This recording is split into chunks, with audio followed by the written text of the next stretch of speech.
pengajar kardiovaskuler yang selalu sudah meninggal, mungkin ada yang tahu, Dr. Arif Gela. Saya ada prakteknya di daerah mana lagi. Saya biasa praktek di tempatnya beliau ini, menggantikan anaknya yang gantikan saran Dr. Yanti. Kalau Dr. Lutfi At-Tamim ini beliau masih konsulen di Rumah Sakit Wahidin. Jadi cardiovascular imaging, ya kita mulai saja, bismillah. Jadi cardiovascular imaging itu meliputi dua, cardiac imaging dan vascular imaging. Ya. Sebenarnya ini kalau cardiac imaging dan vascular imaging ini lumayan tingkat tinggi istilahnya ya, terlalu advance begitu. Tapi kita tidak perlu membahas sampai sedetail-detailnya, sedalam-dalamnya. Cukup mungkin ada beberapa hal yang disampaikan, yang saya mau sampaikan. Jadi jantung dan pembuluh darah itu merupakan kompleks yang struktur yang sangat kompleks ya, tapi sangat penting bagi manusia ya. Berbagai variasi teknik ya. Variasi teknik maksudnya itu berbagai macam cara pemeriksaan untuk melihat kelainan atau mengevaluasi organ jantung. Jadi pemeriksaan atau modalitas radiologi yang dipakai pada pemeriksaan jantung itu fototoraks ya, chest radiografi, kemudian ada angiografi ya, ini menggunakan kontras untuk melihat pembuluh darah, scintigraphy dengan menggunakan nuklir ya, kemudian dengan menggunakan ultrasound ya, gelombang suara yang kita kenal, yang sering kita kenal dengan ekokardiografi, kemudian CT scan, kemudian MRI jantung. Memang untuk awal-awal itu yang paling sering kita pakai dulu itu fototoraks ya. Fototoraks itu biasanya hanya sebagai screening dulu. Apa yang kita lihat pada jantung, tentunya kan ada klinisnya, ada pemeriksaan fisiknya, anamnesis, auskultasi, bunyi jantung, apa yang kita dengar ya, itu yang penting dulu ya sebelum melangkah ke pemeriksaan radiologi. Karena kan kalau auskultasi itu ada irama galop, apa macam-macam itu, yang kita tahu ini kira-kira mengarah ke ini S2 memanjang, S1 dan seterusnya. Jadi ketika kita curiga jantung nih, maka langkah-langkah pemeriksaan radiologi bisa diambil ya. Awalnya mungkin sebagai awal itu fototoraks dulu, karena kalau CT scan memang agak rumit, dan juga saya tahu kalau dari prosedur BPJS bisa langsung atau tidak. Karena itu perlu dipertimbangkan juga hal-hal seperti itu ya. Nah, untuk saya sudah jelaskan pernah ya di kuliah tuh kemarin juga, bahwa ingat bahwa fototoraks itu harus posisi PA diusahakan ya, diusahakan. Karena ada juga yang tidak bisa karena orang penyakit jantung kan kalian tidak bisa berdiri ya, karena saking sesaknya itu bagaimana, sehingga harus AP. Kemudian lateral ya, proyeksi lateral kiri ya, ingat ini lateral kiri karena jantung kita adanya di kiri. Kecuali orang yang dextrokardia, berarti dia harus right lateral. Jadi komponen yang utama pada kardiovaskular system itu ya jantung itu sendiri, kemudian aorta dan sirkulasi di pulmo, paru-paru. Ini saya rasa ini apa namanya? Saya tidak perlu lagi ya karena sudah tahu ya. Ini yang harus tahu ini bahwa di sini ada jantung atrium kanan ya, atrium kanan. Kemudian di sini ada ventricle kiri, di belakangnya sternum ada ventricle kanan, di belakangnya aorta ada atrium kiri ya. Ini sketsanya. Nah, di sini hilus ya, ini yang ada sketsa, ini di sini hilus, yang ini hilus ya. Nah, di sini ada membronkus. Nah, di sini juga ada arteri dan vena pulmonar. Ini saya kira kalian sudah belajar anatomi jantung. Ini dia punya gambaran apa istilahnya. Kalau di foto ada atrium, ventricle kanan, ventricle kiri, dan di belakangnya otot itu ada di belakangnya ini ada atrium kiri. Yang kelihatan di sini adalah auricle-nya ini ya, yang menonjol. Nah ini kalau di proyeksi lateral kita lihat ini dia ada di belakangnya atrium kiri. Mengukur jantung itu untuk melihat pembesaran itu dengan CTR ya atau CI. Ya, ini cardiothoracic ratio. Nah, dia itu normalnya 50 atau di bawah ya. Kalau dia lebih besar dari 50 dikatakan kardiomegali. Biasanya pada orang-orang tua itu membesar jantungnya ya. Pada anak-anak juga kelihatannya besar, makanya dipakai 0,6 ya di bawah 1 tahun. Bukan 50% tapi 60%. Ini cara mengukur jantung, kemarin saya sudah kasih pelajari ya. Cuma memang ya ini yang pertama, ini be careful not include epicardia. Jadi memang dalam mengukur CTR itu untuk mengukur jantungnya jangan sampai kita ukur fatnya ya, fatnya ya.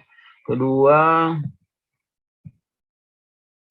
ya, jadi fat itu pada orang gemuk katanya itu sangat menonjol mungkin ya.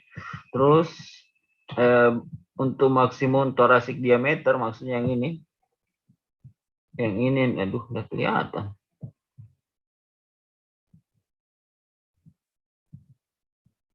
Ini kalau saya slideshow nanti dia tidak kelihatan sekarang toh kelihatan. Oh, tapi dok, sekarang kelihatan dok tapi. Ya nanti kalau saya pindahkan ini komentar ya kalau saya menjelaskan terus tidak pindah-pindah slide-nya. Jadi untuk mengukur CTR toh ini. Yang ini kita pindah ini menghalangi. Ya. Tapi dok, sebelumnya dok belum terpindah dok, tapi belum bergerak juga. Apanya kursor saya lihat nggak kursor? Tapi dok kursor tetap belum muncul dok tapi. Itu bisa bilang tidak bisa ya.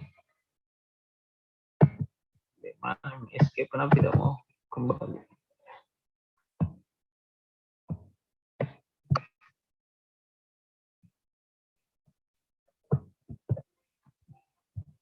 Tapi dok sudah muncul kursor dok tapi.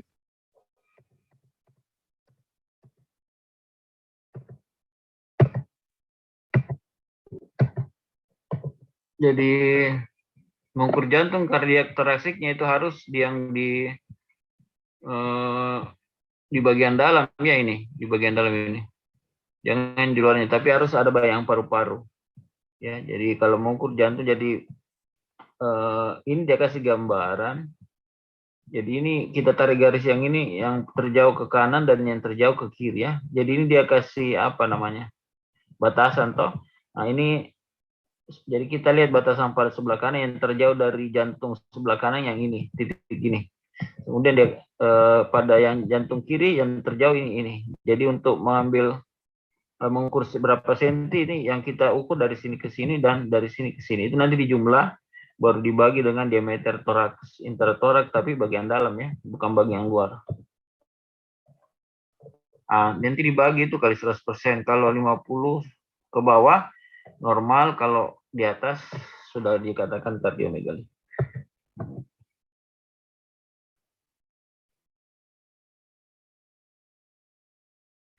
Sometimes CTR is more than 50%, but heart is normal. Jadi ada berapa kasus memang kelihatannya jantungnya itu besar, tapi sebenarnya dia normal. Karena ada berapa kasus. Misalnya pada, ini tadi, foto AP. Makanya dia syaratnya itu PA ya. Untuk menilai ini, CTR, PA. Ya. Tapi kalau dia AP, ada perhitungan lain.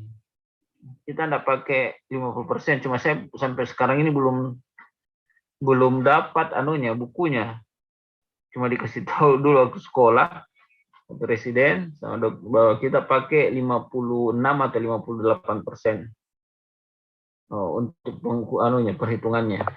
Kalau di AP, tapi kalau PA kan 50. Nah, kemudian obesitas, kemudian hamil. Jadi ibu hamil itu rata-rata itu besar jantungnya ya, karena dia historical cause of cardiac enlargement ya. Kemudian CTES, Beck syndrome. Ini Stark syndrome ini sampai apa maksudnya Stark syndrome? Ini pectus excavans ini kelainan kongenital kalau tidak salah ini. Ya.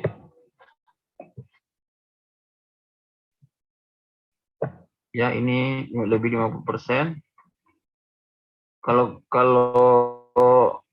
kita melihat ini jantungnya tanpa diukur pun sebenarnya sudah kelihatan ya. Here is that large than well, but it's still normal height.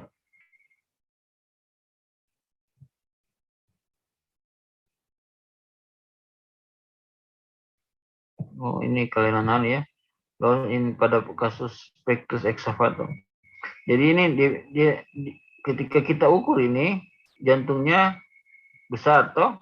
Nah, nanti dikonfirmasi di posisi lateral. Ingat yang apa sudah saya tulis itu yang retrosternal clear space dan retrocardiac clear space itu kalau dia normal berarti ini normal sebenarnya.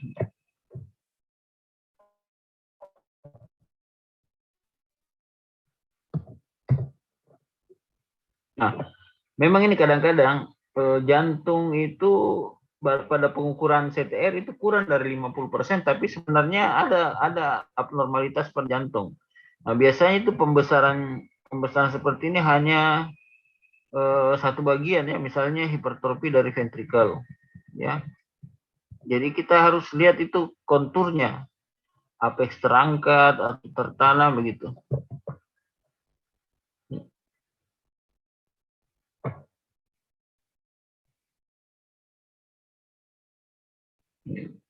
Nah, ini seperti kasus ini ya, ketika kita ukur ini dia CTR-nya kurang, tetapi ada kasus yang abnormal pada kasus pada jantungnya ini dia ada abnormalitas ya. Ketika lihat ini, nah nanti ini saya kemarin saya sudah kasih tahu ini kalau ada kelihatan double kontur berarti terjadi pembesaran atrium kiri.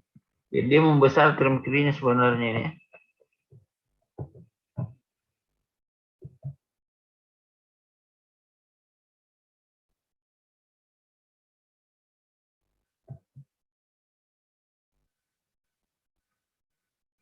Oh ini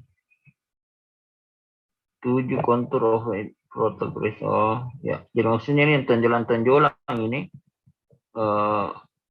yang ada pada jantung pada posisi PA, yang seperti natrium kanan. Kemudian ada double ini yang tadi ya, yang double density atau double kontur ya. Double kontur itu terjadi pada pembesaran atrium kiri ya. Otak knob ini hilus kirinya kontur juga ini, tonjolan juga toh. Kemudian ventrikel kiri sendiri.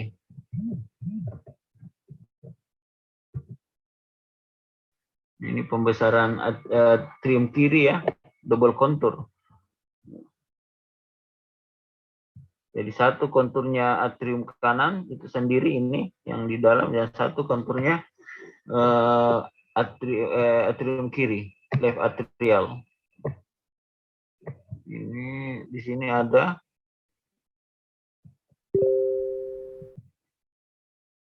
ventrikel kanannya di sini. Biasa sekian.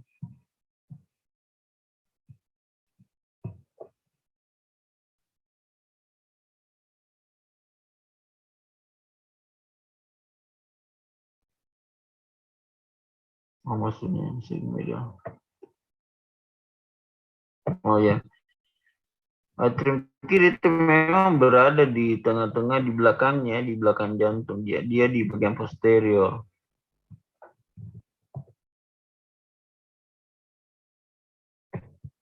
Jadi kalau atrium kiri membesar, dia atrium kiri langsung ya.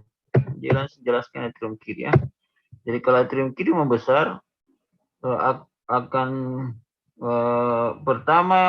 tanda pertama itu double kontur yang sudah dijelaskan tadi. Yang double contour itu ada dua bayangan ya. Bayangannya atrium kanan dan bayangannya atrium kiri yang besar. Jadi atrium kiri, atrium kanan itu double contour. Kemudian karena ini kan letaknya atrium ini dia bulatin, itu dia di belakang. Dia tidak di depannya, di belakang. Jadi kalau dia membesar, tanda-tandanya itu pertama double contour. Kemudian yang kedua ada di sini di yang tadi itu di anatominya yang saya kasih lihat di anatomi jantungnya itu dia punya auricle kiri. Auricle kiri itu kalau dia membesar atrium kiri dia akan menonjol di sini. Ya.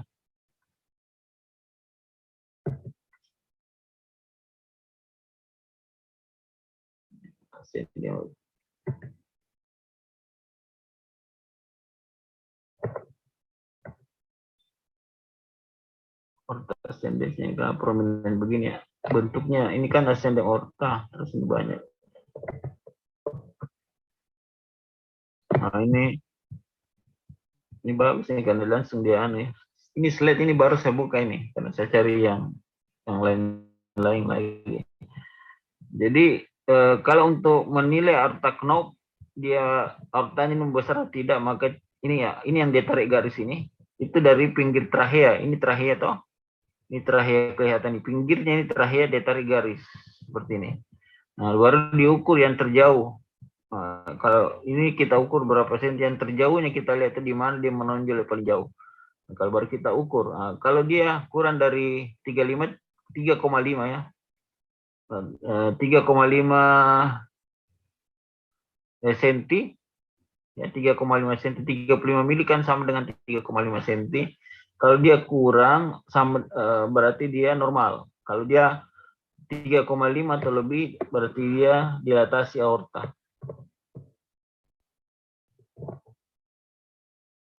Seperti ini ya. Increase pressure flow. Jadi dia bilang ketika terjadi di atas aorta maka terjadi peningkatan tekanan, aliran dan perubahan dari dinding aorta. Jadi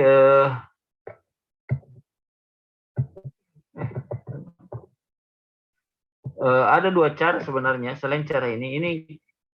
Ini kalau kita tidak terlalu paham artinya ini garis. Cara yang kedua itu ini proses spinosus ini kelihatan jelas biasanya. Ini kan sama kita di sini lihat pinggirnya terakhir toh. Nah ini kalau tulangnya ini bisa kita tarik garis lurus saja.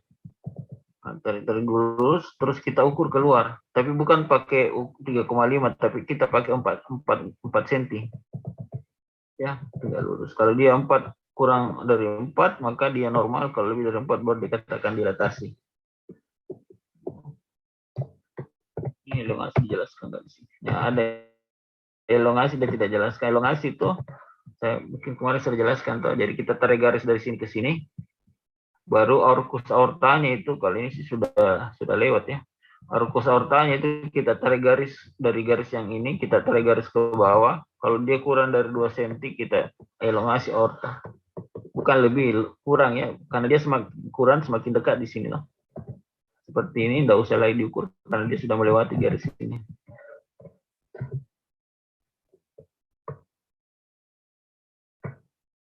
Ya ini main arteri pulmonar pada hilus kiri dan kanannya.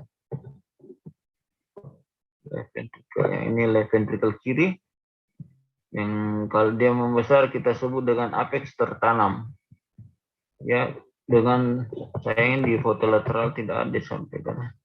Kalau di lateralnya itu lateral kiri itu retro cardiac clear space-nya itu menyempit atau bahkan menghilang. Yang di belakang jantung ada tadi itu foto lateral. Nah ini. Jadi ini retrokardiak itu di belakangnya kardium ya. Itu untuk menentukan dia pembesaran ventrikel kiri atau tidak ya. Ini kalau ini kan membesar ventrikel kirinya. Terus ini retrosternal kalau dia tertutupi maka ventrikel kanannya membesar.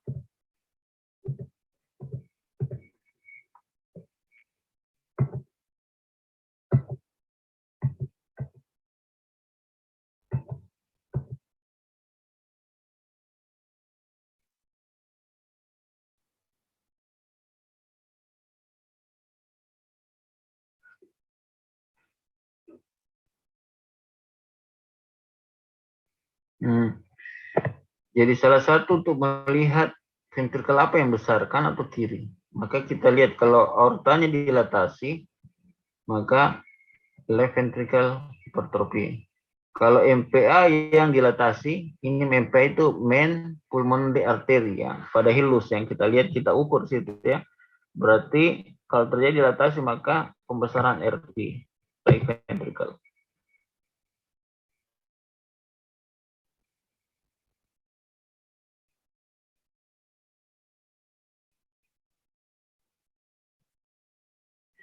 If heart is enlarged and main pulmonary artery is big, oh ya, ya seperti yang tadi saya katakan tuh. Kalau yang ini dilatasi, apa namanya tadi, main arteri pulmonarinya kita ukur lebih dari 16 mm, maka yang besar itu ventricle kanan. Ini salah satu untuk mengetahui yang mana besar. Ya, sebenarnya ya ini juga apex terangkat toh. Apex terangkat itu yang kita perhatikan, apexnya ini dia ada sudut, dia membentuk sudut terhadap diafragma kiri ya. Ini ada sudut. Kalau tertanam dia tidak membentuk sudut seperti ini, menandakan pembesaran ventricle kanan. Nah ini aorta sangat besar, berarti yang besar adalah ventricle kiri, ini aorta ya. Bahkan ini bisa-bisa ini aneurisma ini kalau besar begini.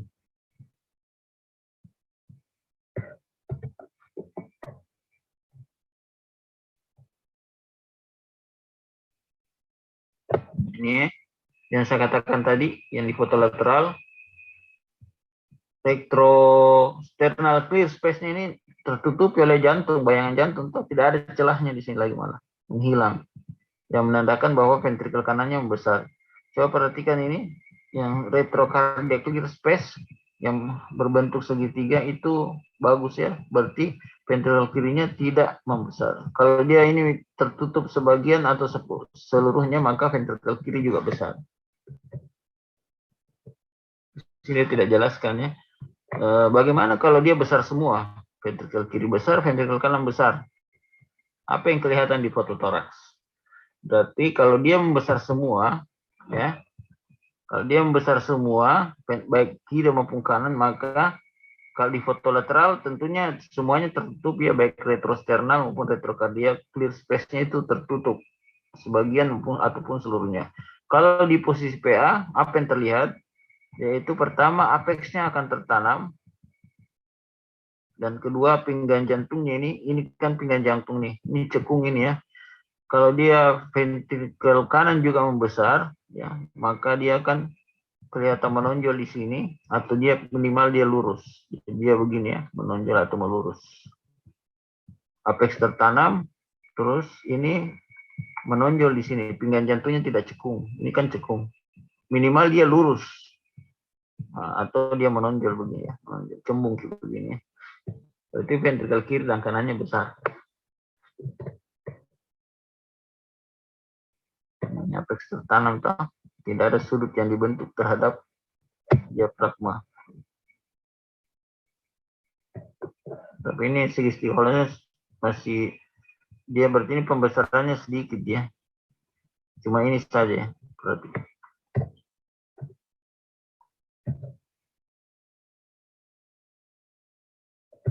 Nah, ini pembuluh darah pulmal yang normal itu bahwa yang tadi saya katakan less than 17 mm itu anunya ini hilusnya ya. Kalau dia 9 sampai 16 normalnya, kalau sudah 17 itu sudah dikatakan dilatasi dari arteri pulmonal. Jadi arteri pulmonal itu semakin ke perifer dia akan semakin kecil ya. Dari sentral ke perifer dia akan semakin dia tapering toh, lama-lama jadi kecil sampai ke perifer.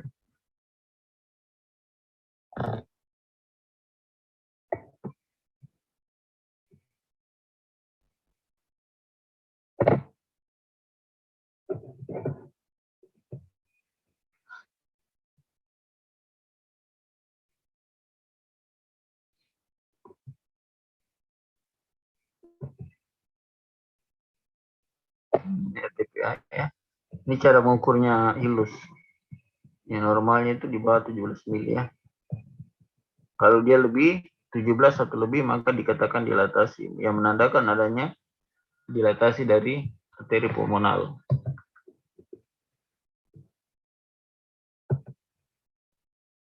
Ini tapering ya, semakin ke perifer dia semakin kecil.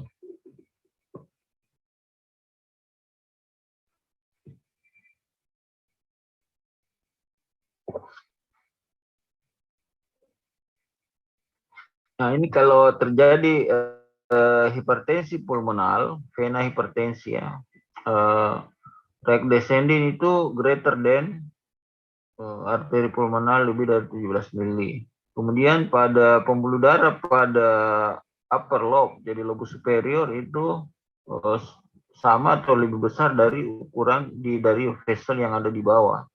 Ini yang disebut dengan sefalisasi. Jadi itu pembuluh darah di atas hilus itu lebar-lebar kelihatan yang disebut dengan sefalisasi ya, cephalization. Kalau ada gambarnya, ya, saya pernah dapat gambar jauh lebih jelas dari ini. Tapi ini yang Anda perhatikan ini pertama tadi dikatakan dia punya hilus itu lebih 17 mm atau lebih ya. Terjadi dilatasi di sini arteri pulmonar. Yang kedua ada namanya vena apa namanya sefalisasi. Sefalisasi itu yang dimaksud yang ini ya. Ini yang pembuluh darah vena ini yang ke atas ini. Jadi pelebaran pembuluh darah suprahili ya ini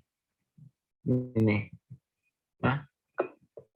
Nah ini dia perbesar ya. Gitu. Nah ini namanya sefalisasi. Nah.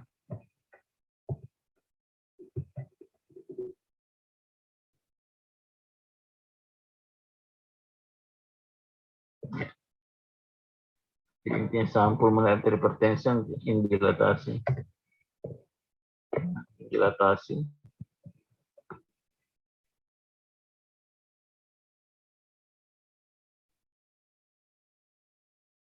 Jadi cut off ya. Jadi di sini dilatasi terus di sini sepi. Ya, semakin ke perifer dia sepi ya. Tapi di sini dilatasi.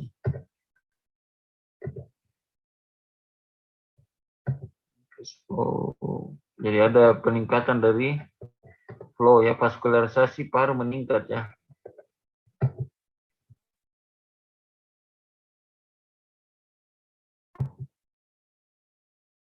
Nah, ini decrease flow.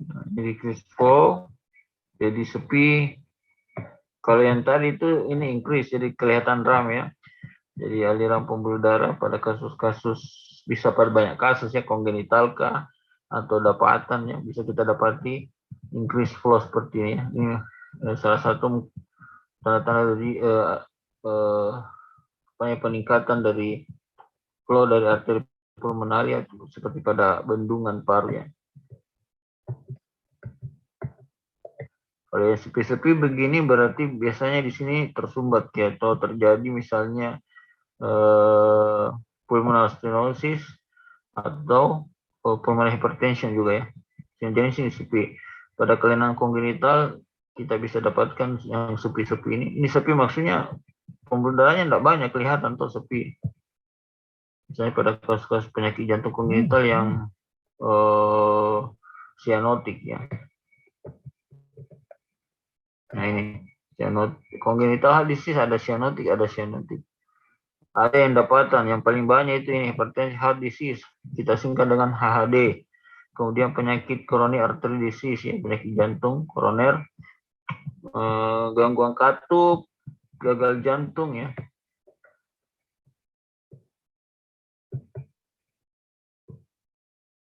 Ya, yang itu tadi yang increase flow. Oh sorry, belum dibagi deh. Yang ini yang kongenital sama acquired. Yang sekarang yang dibagi decrease sama increase.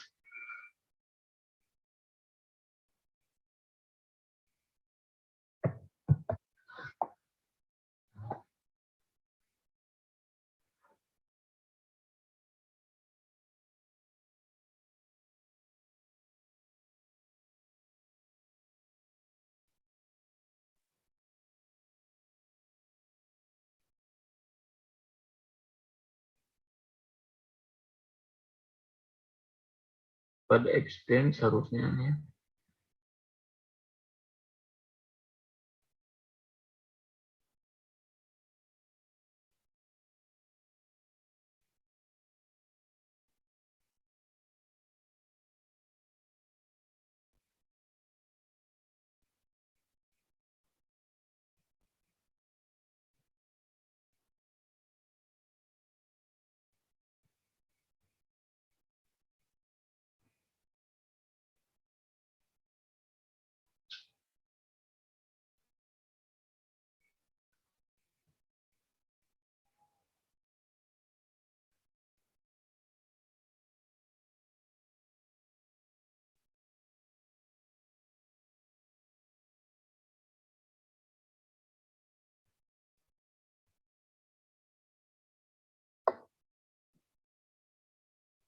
Bisa dapatkan kasus apa itu extend anomali. Ini biasa di ujian CBT ini extend anomali, TF.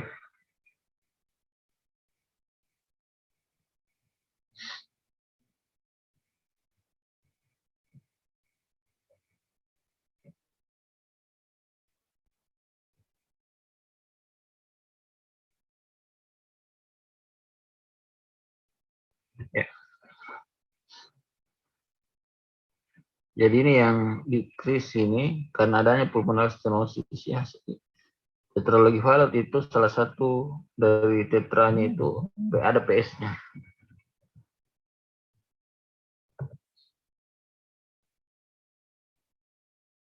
Ya. Left to the right sun. Jadi left to the right sun ini terjadi pada ini SD atau VSD ya. Di sini kan kalau SD di atriumnya itu yang ada bocor, kalau VSD di ventrikelnya.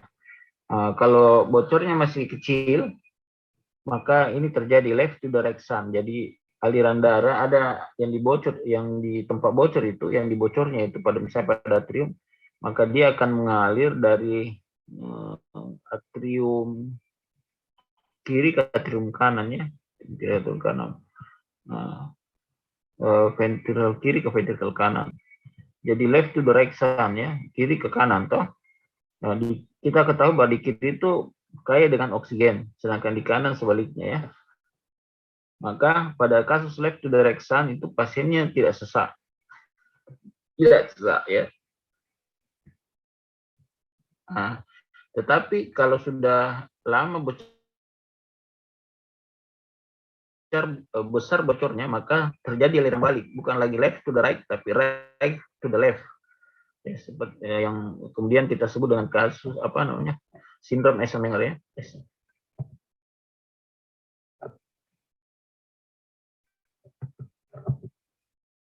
Cyanotic heart attack, kenapa di sini?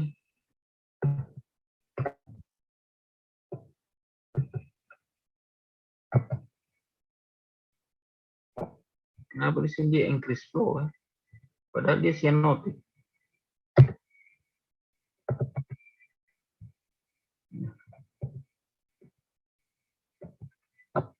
Cyanotic heart salah satunya extend anomali.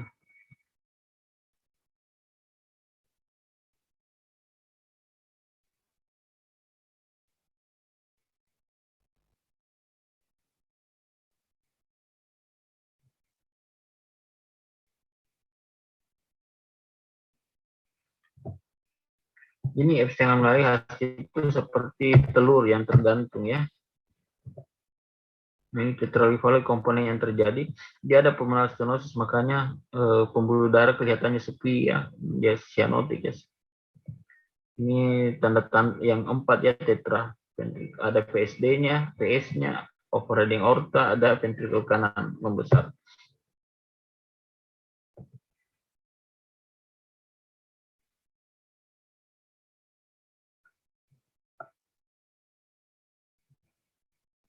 Bentuk sepatu ya, Korean spot.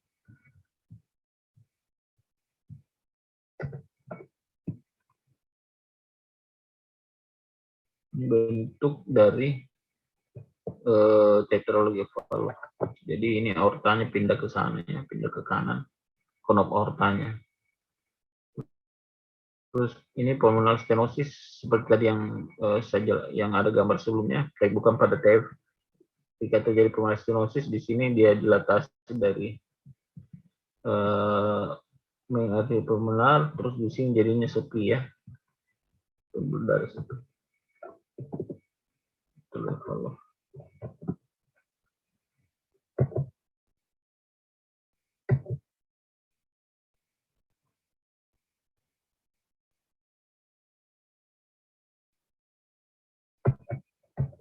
constraint kalau extend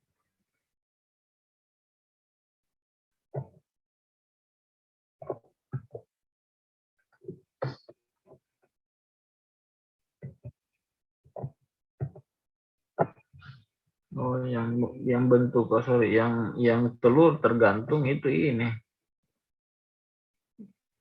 cyanotic with vasculature.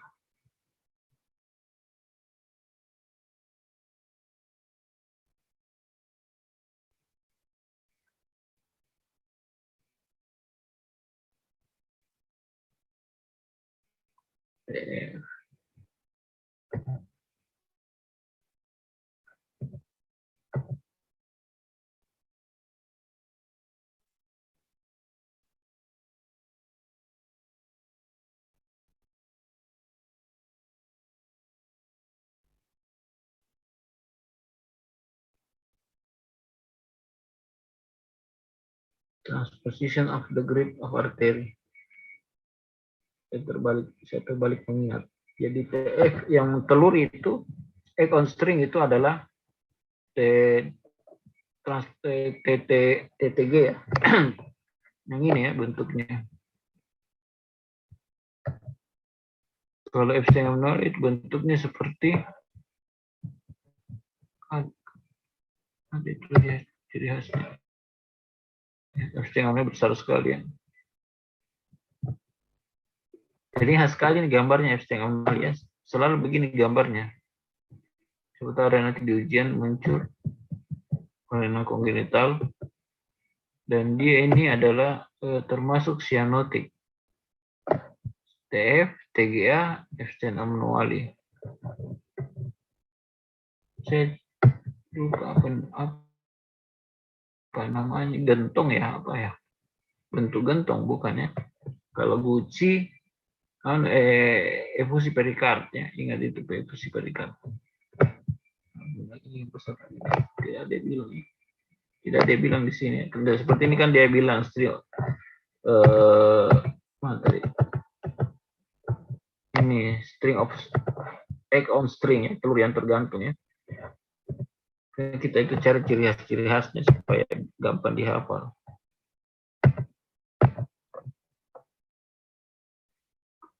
Voice decrease.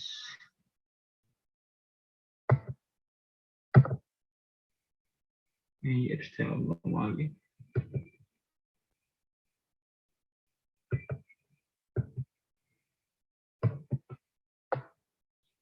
Yang kita masuk saja yang asyanotik. Ini asyanotik ini yang paling banyak ini kasusnya ini adalah ini ya.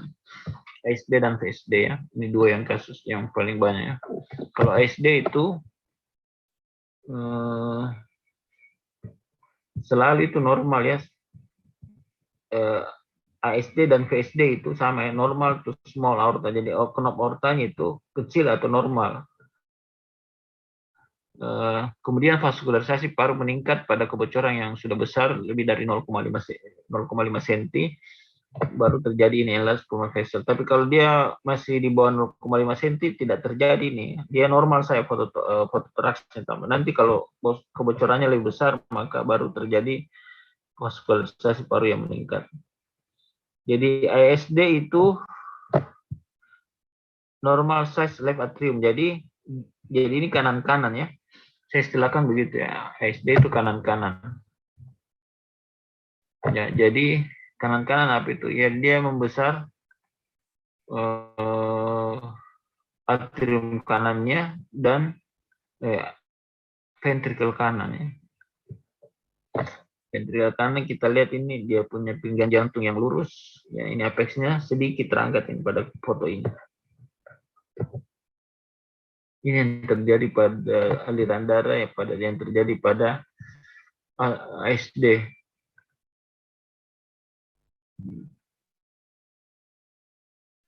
Kenapa atrium kiri tidak besar? Jadi ini kan kebocorannya left to the right shunt, jadi dari kiri ke kanan.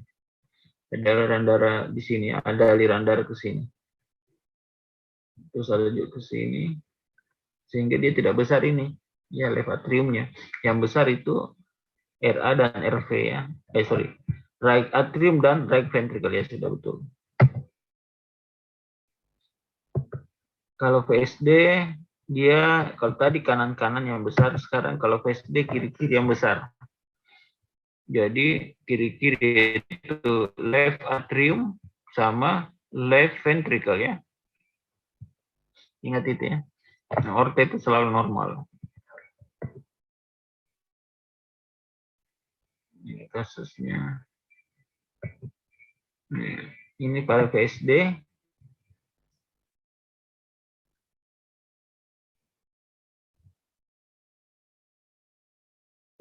Fotonya malah kayak SD.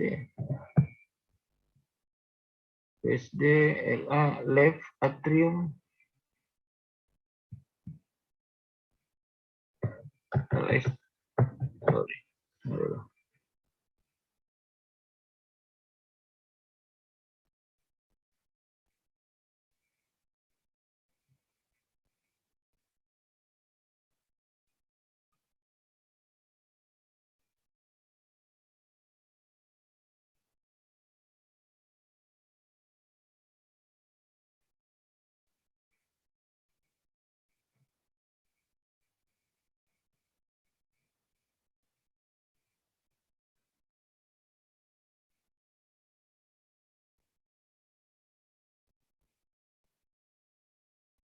Ya, saya ulang.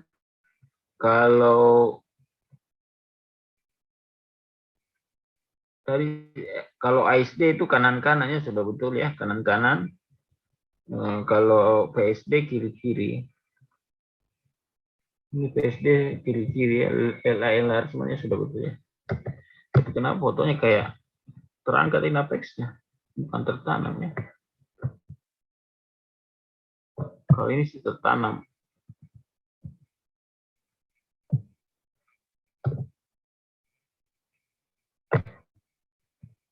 Saya belajar bahasa Inggris. Kita pindah saya ke kasus ya, ini mitral stenosis yang akuarit dulu.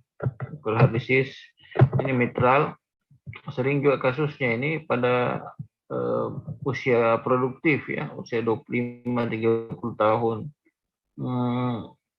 Kasus yang paling banyak karena kasus ini rheumatoid heart disease sebagai kasus mitral stenosis yang terbanyak.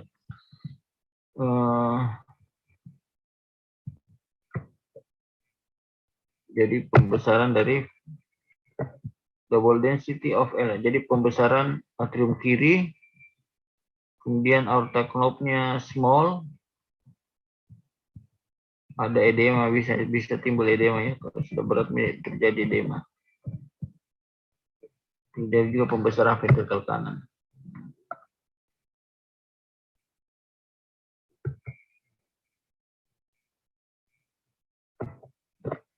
Ini aortanya yang dilingkari ini aortanya yang kecil ya, atau normal.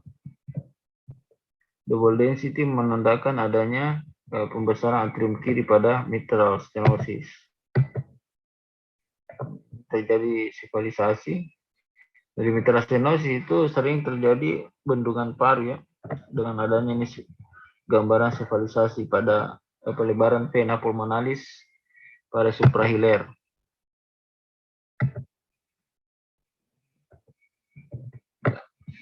Ini auricle kiri yang menonjol menandakan pembesaran atrium kiri. Di samping double kontur ada auricle kiri yang menonjol.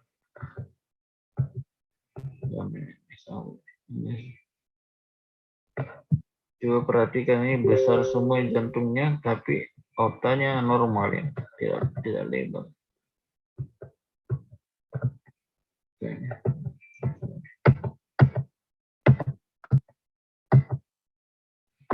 Kita masuk ke ini saja. AHD yang sering sekali kasusnya ini hampir dibilang tiap hari ada kasusnya. Karena ini orang hipertensi ya biasanya yang tidak terkontrol. Jadi konfigurasi daripada HID itu adalah pembesaran ventrikel kiri, dilatasi aorta, bisa juga elongasi, karena enlargement dari aorta knob ya. Seperti ini konfigurasi daripada HHD seperti ini. Dia punya apex tertanam berarti menandakan pembesaran ventrikel kiri, pinggang jantungnya ini cekung dalam sekali, kemudian dilatasi aorta dan bisa terjadi elongasi aorta. Seperti ini dia elongasi juga. Ini perikardifusi yang berbentuk guci ya, globular shape. Seperti ini khas sekali gambarnya.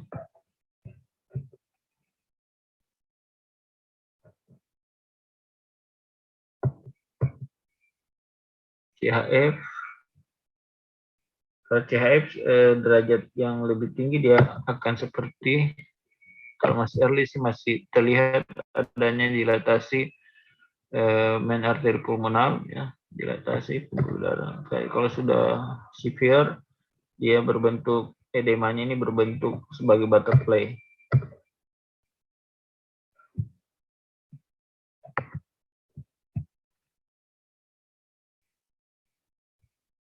Oke, saya kira itu saja deh. Sudah 9:30. Saya mau keluar juga ini. Kalau kardio memang agak susah ya manunya, tapi yang sering-sering mau kalian pelajari untuk soal ujian, kasus yang Hasmi yang saya seperti tetralogi valve bentuk sepatu, kalian hafal itu yang 4. Tetra itu berarti 4 tuh, ada pulmonary stenosis, ada VSD-nya, ada pembesaran ventrikel kanan, ada overriding aorta. Terus apalagi yang sering muncul itu pada kasus edema paru yang terakhir tadi saya tampilkan gambarnya. Pada kasus edema paru yang ada butterfly between appearance ya, kardiomegaly dengan edema paru. Yang terus kalau kongenital itu tadi ASD, VSD, mungkin bisa ada muncul di ujian. Karena itu kasus ya, kalau yang kongenital asionotik yang tersering. Kalau yang sianotik yang tersering itu TF. Maksudnya yang sering ada tuh kasusnya. Kalau yang asionotik itu ASD, VSD itu selalu ada, paling banyak kasusnya itu ASD, VSD.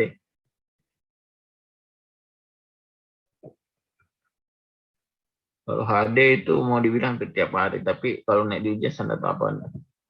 Cuma di kasus di sehari-hari itu banyak sekali tuh HD, hipertensi, heart disease. Oke, saya rasa itu saja, karena saya mau keluar ini, mau ke tempat mau ambil kopian.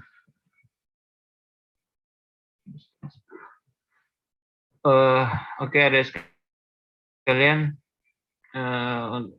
saya rasa itu saja untuk pertemuan malam ini. Nanti kita ketemu di ujian CSL ya. Tapi dok. Nah, ujian CSL saya rasa kalau untuk kardiovaskuler kita tidak kasih juga soal-soal yang susah, karena memang susah juga toh. Yang penting itu respirasi, itu kompetensi 4 banyak di situ. Ya, saya rasa itu saja. Kita akhiri dengan ucapan alhamdulillah. Assalamualaikum warahmatullahi wabarakatuh. Waalaikumsalam warahmatullahi wabarakatuh. Tapi dok, terima kasih banyak dok. Terima kasih banyak dok. Tapi dok, terima kasih banyak dok.